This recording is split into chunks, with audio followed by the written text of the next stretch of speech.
YTN 라디오의 제21대 대통령 선거 특집 방송 2025 민심의 선택 여러분과 함께하고 있는데요. 자, 이제 1부 두 번째 코너에서는 또 특별한 분 모셨습니다. 우리 공화당 조원진 대표십니다. 안녕하세요. 반갑습니다. 예, 투표하셨죠? 뭐 당연히 하셨겠죠. 뭐 투표했죠. 예. 정치인이신데. 네. 그 이번에 투표하면서 뭐 어떤 생각으로 투표를 하셨어요? 아니 저는 사전 투표에 뭐 하셨어요? 자꾸 이런저런 일이 있다 그래서 홍천 유세 가는데 예. 그래서 홍천에 가서 사전 투표를 했어요. 잘하셨네. 예. 그리고 이제 오늘 또 뭐 방송이 또 몇 군데 있어서 예. 그냥 또 안 그러면 또 대구 내려가야 되잖아요. 주소가 예. 대구 있으니까 예. 집이 대구니까 그래서 사전 투표했죠. 아니 근데 그 대구에서 이렇게 왔다 갔다 하시는 거예요?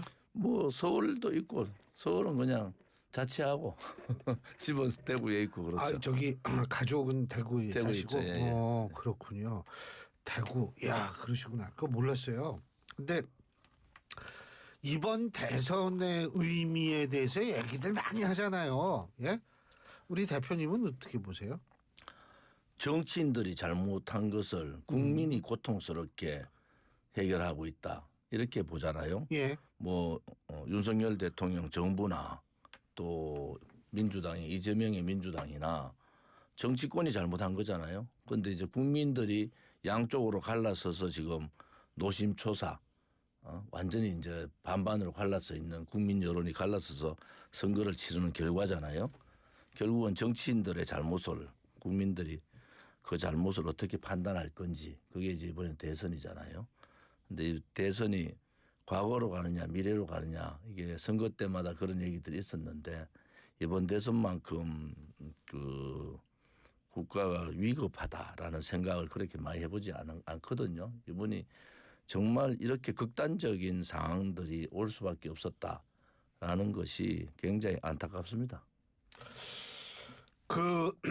이게 블랙아웃 기간 지금이잖아요. 이런 상황, 전 이 블랙아웃이 일주일 너무 길다고 보거든요. 옛날에 2주였었잖아요. 그 줄인 게 일주일인데 요거 한 3, 4일로 줄일 필요가 있지 않을까 하는 생각이 드는데. 뭐 블랙아웃 기간에 뭐 여론 그 언론사 방송사들은 다 조사하잖아요. 아니요. 각 정당에서도 여의도 연구원 같은 데서 다 조사하고 있죠. 여의도 연구원에서는 6천 명 했다 그러더라고요. 뭐 하여간 다 조사하고 있는데 예. 가장 중요한 건 뭐냐 우리는 알 수가 없는데 이게 양쪽에서 말이에요. 이게 일종의 선거 이게 전략이죠. 전략. 정치 전략인데 뭐 골든 크로스가 뭐 판이 뒤집혔다. 골든 크로스가 일어났다. 뭐 그러고 아니 대표님도 그 밭글 있잖아요. 밭 해가지고 이렇게 된 거 많이 받으실 텐데 이거 이런 얘기들이 막 나오고 양쪽 진영에서 나오고 있어서 이거를 신뢰해서 할 수는 없지만 어쨌든 좀 변화가 있다라고 보세요. 지금 깜깜이 선거를 굳이 해야 될 이유가 없잖아요. 지금은 워낙 정보가 이 핸드폰 하나로 다 할 수 있는 세상이 됐는데 그거를 여론을 조사해놓고 깜깜이 선거를 한다. 그것도 국민에 대한 예의가 아니고요. 유권자들에 대한 예의가 아닙니다. 결국은 김문수 후보가 지금 5% 두 번 점핑했고 깜깜이 전에 5%를 어떻게 점핑할 거냐 그 기간에 그게 이번 선거의 기준인데 그런 기준으로 보면은 아마 이번 선거도 그렇게 일방적인 결과는 안 나올 거다 이렇게 보는 거죠. 예. 지금 저 조원진 대표께서 말씀하신 여론조사는 뭐 이렇게 대략 말씀하신 거기 때문에 개인적인 의견으로 여러분이 받아들이시면 되겠습니다. 그런데 지금 어쨌든 이준석 후보하고 만일 단일화가 됐더라면 어떻게 좀 나아졌을까요? 저는 이준석 후보의 편은 그 김문수 후보나 이재명 후보가 반반 가져가기 때문에 예.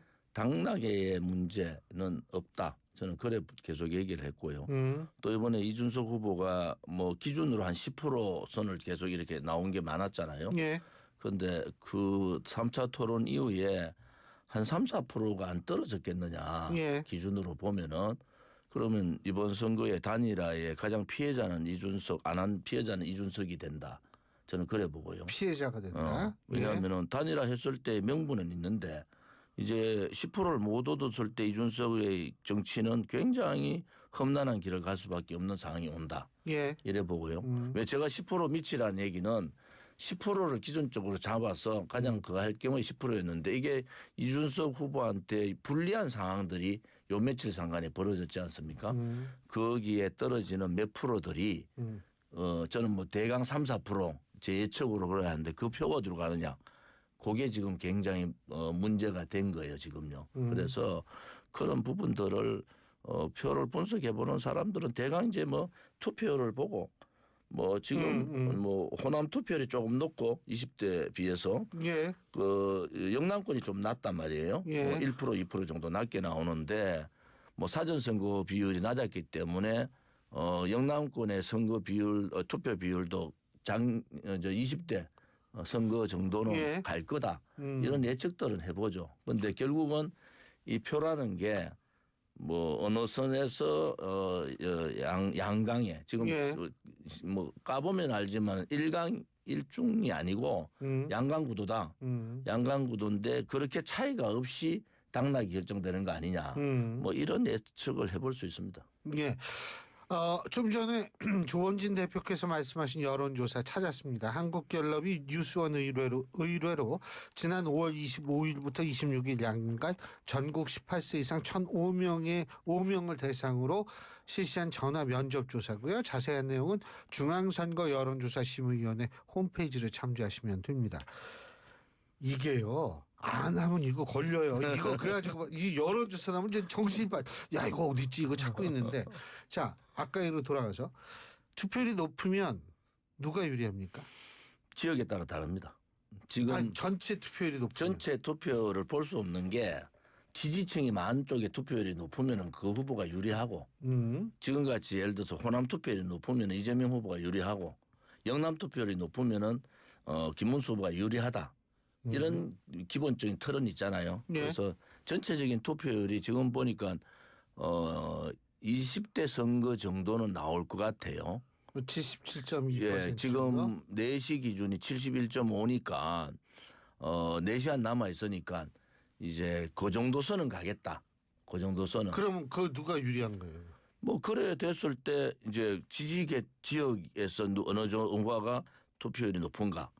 예를 들어 호남이 높냐 영남이 높냐 이 부분이 굉장히 중요한 이제 보는 각도로 봐서는 그게 굉장히 중요하게 됐어요. 전체 투표율은 지금 의미가 없어요. 지지 지역의 투표율이 어디가 높은가. 그럼 서울이 72.4예요. 예? 71.5예요. 20대보다 0.1%포인트 높은데 이건 뭐예요 그럼 여기는? 0.1% 저는 서울 쪽은 김문수 후보가 좀 유리할 것 같고 경기 지역은 이재명 후보가 좀 유리할 것 같다. 경기 지역은 약 1.2% 20대보다 1.2%포인트 높습니다. 그래서 서울 경기를 분리해서 보면은 정확하지는 않지만은 두 후보가 그런 강점들이 있는 거 아니냐. 예. 그래서 다른 지역은 제가 보고 왔던데 거의 비슷해요.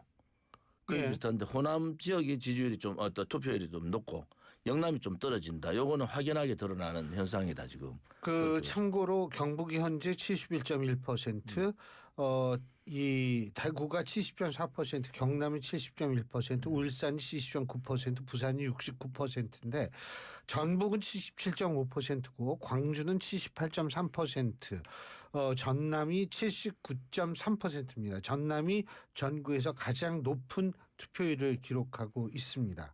예. 그리고 가장 낮은 투표율은 제주도입니다. 68.1%요. 그러면 이걸로 봐가지고는 김문수 후보가 불리할 가능성이 있다. 이렇게 해도 되겠습니까? 다 그렇진 않은데 예. 문제는 인구수잖아요. 예. 인구수가 차이가 많이 나지 않습니까? 호남하고 영남의 인구수가. 예. 그런 부분을 다 감안해서 보면은 마지막까지 이 박빙으로 간다 이래 보는 거죠. 예. 알겠습니다. 지금 아직 5시가 안 됐는데 이게 지금 이 약간 20대 대선보다 낮을 수도 있다라는 아마 보도가 나온 모양입니다. 근데 이거는 5시가 되면은 좀 우리가 봐야 될 것 같은데 어쨌든 4시 기준으로 발표된 것은 20대보다 약간 높다라는 그러니까 20대는 71.1인데 21대 71.5 이렇게 되기 때문에 하여간 5시 좀 기다려 보죠. 알겠습니다. 그리고 이준석 후보 어떻게 선전 많이 할 거라고 보십니까? 저는 이준석 후보가 단일화를 했어야 된다는 입장을 갖고 있는데 뭐 아쉽게 못했잖아요. 예. 그런데 이제 김문수 후보 입장에서는 뭐 최대한 노력을 했는데 안 됐다. 그런데 이준석 후보의 정치적인 미래도 10%를 못 얻으면 굉장히 어려움에 봉착합니다. 그게 본인이 아까 말씀드린 대로 10% 기준으로 계속 이제 그 데드라인을 잡고 있었는데 이게 한 3, 4일 사이에 이준석 후보한테 불리한 상황들이 좀 많이 있었잖아요. 3차 방송 토론 예, 이후에. 예. 그래서 설화 제가 말씀하셨죠. 저는 이제 거기에서 뭐 한 3, 4%가 안 내려오겠느냐 예측하는 거죠. 그래 되면은 이준석 후보는 굉장히 어려운 상황으로 간다 이래 보는 거죠. 아, 제가 여쭤보고 싶은 건 또 다른 측면에서 단일화 안 해가지고 당신 때문에 졌다 뭐 이런 책임론이 나올 수도 있는 상황이 책임론 나오죠. 책임론 나오는데 저는 이준석 후보의 표가 이재명 그다음에 김문수 후보의 표를 반반씩 가져가고 있다. 이래 보는 입장이기 때문에 예. 이 3% 떨어진 제가 3, 4% 떨어진다는 얘기는 그 표가 김문수 후보 쪽으로 하냐 이재명 후보 쪽으로 하냐 그 차이가 있을 뿐이지 표에 이준석 후보 때문에 보수 후보가 김문수 후보가 떨어졌다. 뭐 이런 거는 아닌 것 같아요. 그렇게 몰이를 하고 싶은 사람들이 글쎄요, 있는데 제가 저는 그런 식으로 다 포장을 하는 거죠. 뭐 이제. 그것은 이제 뭐 올바른 방향이 아니다. 또 이준석 후보가 뭐 저는 뭐 이준석 후보에 좀 아끼는 사람 중에 한 사람인데 뭐 자기가 할 수 있는 만큼은 했다. 그런데 그게 이제 결국은 3차 방송 토론이 본인한테는 감점이 됐는데 김문수 후보한테는 가점이 됐잖아요. 플러스가 됐단 말이에요. 그런 결과가 이번 선거판에서 어떤 결과가 나올지 그것도 좀 예의주시할 필요가 있는 것 같습니다.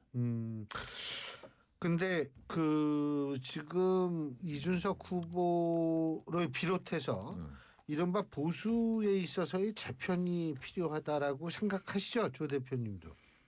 지금 국민의힘이 대선 과정에서 제가 전국을 다녀보면서 국민의힘이 저래 가지고 갈 수가 있을까? 결국은 국민의힘 스스로가 재편의 구도로 갈 수밖에 없지 않느냐.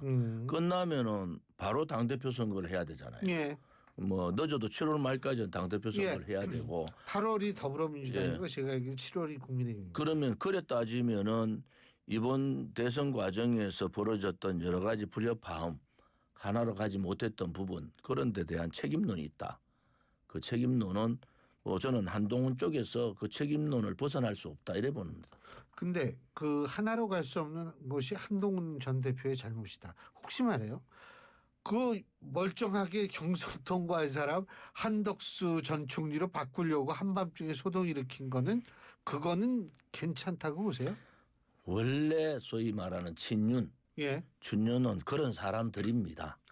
그런 사람들이 이해를 해줘야 되나? 예, 그런 사람들이라서 예. 태세 전환이 되게 빨라요. 그래서 진유는 태세 전환을 빨리 했고 한은 아직 정치 경험이 소위 말해 저는 미천하다고 보는데 그런 부분들의 판단을 못하는 거예요. 이건 대선은 누가 보더라도 하나로 가줘야 되잖아요. 싫더라도. 그런데 대선에서 노골적으로 하나로 갈 수 않는 모습을 보여준 거고 친유는 싫어도 하나로 갔단 말이에요. 그런 부분에 있어서는 저는 경선에서 뒤집으려고 했던 반이성적 행동에 대해서는 책임을 져야 된다. 그 책임질 사람 딱 정해져 있잖아요. 그러면 그런 부분은 책임지지만은 대선 과정에서 하나로 가지 못하고 함께하지 못했던 그것도 또한 책임져야 된다. 그런 부분으로 보면은 이제 이 국민의힘이 재편이 될 수밖에 없지 않느냐 이래 보는 거죠. 홍준표 전 시장께서는 지금 하와이에 있는데 그거는 그러면은 어떻게 해석해요? 홍준표 시장 나쁜 사람입니다. 왜냐하면은 깜짝이야. 지금이 본인이요. 예. 경남지사 2번, 대구시장, 대통령 후보, 당대표, 국회 들어와서 국회의원 5선 했습니까? 국회 들어와서 할 걸 다 했잖아요. 그런데 자기가 경선에서 떨어졌다. 나가서 탈당하자마자 나가서 빨간 옷 입었다 파란 옷 입었다. 이것은 정치 선배로서 할 도리가 아니에요. 아예 저는 그러면 이재명 손을 들어주는 게 낫지. 그런 행동을 하는 것은 저는 같은 지역에 있는 사람으로서도 부끄럽습니다. 사실은. 한덕수 전 총리도 마찬가지 아닌가요? 마찬가지죠. 지금 뒤바꿔서 생각해 보세요. 한도수 총리 지금 검찰 조사 받았잖아요. 예. 만약 한도수 총리를 바꿔놨다. 뭐 불이죠. 절차적인 공정성도 없고 정차적인 정당성이 없는 한도수 총리 됐는데 검찰에서 소환했어. 내란 혐의로. 내란 공조 혐의로. 그럼 선거 어떻게 치릅니까? 선거 못 치르는 거잖아요. 그런데 네. 그런 생각조차도 못했다는 것은 그래서 김문수 후보로 봐서는 경선에 탈락 이제 경선 됐는데 쫓겨났다가 다시 부활했다가 그런데 김문수 후보와의 기가 계속적으로 상승기가 운이 따라오는 상황은 맞잖아요. 그런데 저는 끔찍한 게 한덕수 총리를 밀었던 사람들이 한덕수 총리가 후보로 됐어. 그런데 검찰에서 소환했어요. 내란 공범으로. 그래 되면 어떻게 되는 거예요? 선거를 치를 수 있는 겁니까? 한 치 앞도 못 보고 그렇게 불의스럽게 하는 그 행동들이 그것은 절차적인 정당 보수는요. 결과도 중요하지만 절차가 대단히 중요해요. 절차의 정당성이. 그 왜 이렇게 한덕수 전 총리에 집착을 했을까요? 그 무리를 했을까요? 뭐 저는 뭐 모종의 역할들이 있었다. 그래서 저는 그러죠. 뭐 윤상현 의원 저하고 친하잖아요. 그다음에 그 저 박민식 장관 저하고 되게 친하잖아요. 근데 갑자기 거리 갔어. 내가 그래서 당신들 정신없다 그랬어요. 그래서 그때 내 느낌이 이것은 조직적이다. 한덕수 총리를 미는 것은 그래서 이준석 대표 그때 나갈 때 또 김기현 당대표 될 때 이러한 정당의 절차적인 정당성을 다 무시해버린 반인권적 행위들을 한 거 아닙니까? 그런 데 대해서 이번에 또 시도하려다가 실패한 거죠. 거기에 대한 책임을 안 질 수가 없잖아요. 만약에 저는 한덕수 총리가 아니고 김문수 후보가 돼서 파파미에요. 파도 미담만 나오는데 깔 게 없는 거예요. 그러니까 민주당에서 유시민 같은 사람들이 에라를 하는 거예요. 한덕수 총리 내세우면요. 지금 뭐 영상 안 깠던 거 CCTV 나와 까고 검찰에서 소환했다. 그럼 선거를 치를 수가 없죠. 그런 무모한 짓들을 한 거 아닙니까? 그것은 보수의 가치라는 게 박사님 잘 아시지만은 우리가 결과를 중요시하는 건 진보 저쪽 좌파들은 결과 중요시하지만 보수는요 절차상의 정당성도 되게 중요시하잖아요. 그걸 무시했다. 그게 법치주의죠. 그게 법치주의인데 그걸 무시했다. 공당이 그것도 집권당이. 그래서 이 부분에 대해서는 저는 사실은 좀 분노합니다. 자, 좀 다른 얘기인데 박근혜 전 대통령 서문시장 같잖아요. 와, 진짜 거기 모인 인파 보니까 이건 얼씬도 못하겠더라고요. 예? 또 우리 조 대표님은 친바의 가장 대표 인사 아닙니까?